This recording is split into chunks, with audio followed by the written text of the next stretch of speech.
Hi everyone, welcome to Canada Discoveries and Observations.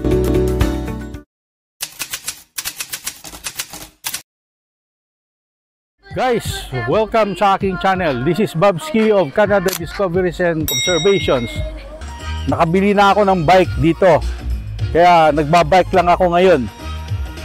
Yun kasi yung original na exercise natin, ang pagbabike, na namimiss ko magmula nung umalis ako sa Pilipinas. Iron Horse yung kanyang brand, 26 inches yung kanyang gulong, saka yung kanyang derailleur ay Shimano rin yung kanyang shifters. Mechanical lang ang brakes. At ito ay 21 speed 3x7.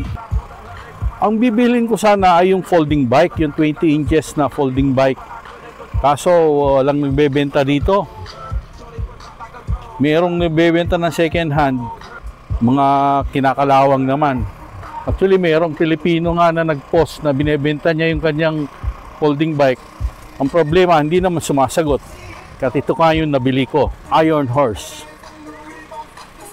From now on, magbablog na rin ako ng nakabike para mas enjoy natin yung mga scenery dito sa Canada. Short video lang ito kasi tinetest ng aking bagong bike. Nagkataon lang na napadaan ako dito sa Fisher Lake at may celebration dito. Ito yung tawag nilang Passport to the Parks. Ang Passport to the Parks ay isang welcoming event sa mga newcomers dito sa St. John.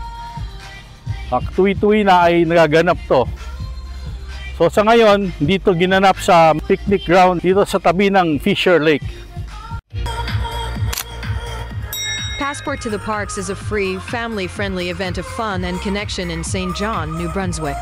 It is part of a welcoming communities initiative designed to foster a sense of belonging for everyone. Whether you come with family, bring a friend or make new one, it is a fun-filled afternoon of connection.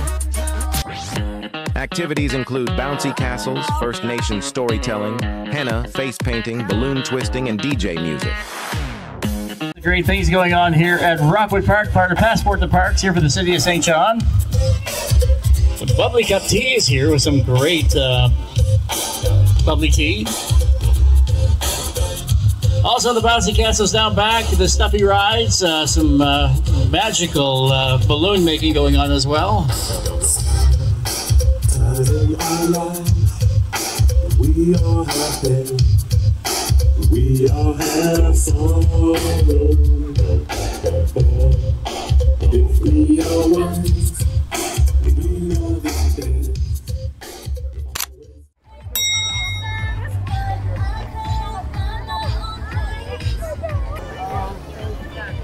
Nandito yung Bubbly Cup, guys. Yung Bubbly Cup kasi ang may-ari nito Pilipino, mga servers, mga Pinoy.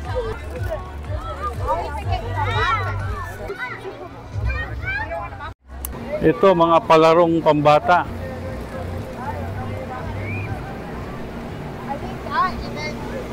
At ito, mga palarong pambata itong mga ito. Maya-maya ay magkakaroon ng program ito. May mga Pinoy din na nag-a-attend. Yan, mga Pinoy yan. Ito pa, mga Pinoy din. Yan, yung dalawa na yan. Saka ito nandito sa gilid. Yung mga nakaupo, mga Pinoy din yan. Ito, parating, mga Asian to. Indians, Chinese, saka mga Muslims. Then mga Nigerians.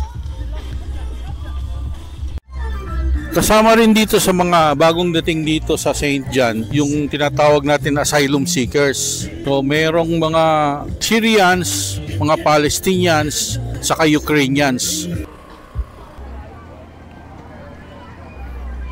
Well, great news, folks. If you're interested in painting a pumpkin, we have a brand new batch of pumpkins here to be painted. So come on up and do some free pumpkin painting. That's about it, guys. Short video lang to tungkol sa pag-testing ko dito sa aking bike. Maraming salamat sa panonood. Again, this is Canada Discoveries and Observations with me, Babski. At kung hindi pa kayo na-subscribe, please subscribe. at pindutin nyo na rin yung bell icon para makatanggap kayo ng aking mga future vlogs. Maraming salamat. God bless us all. See you in my next videos.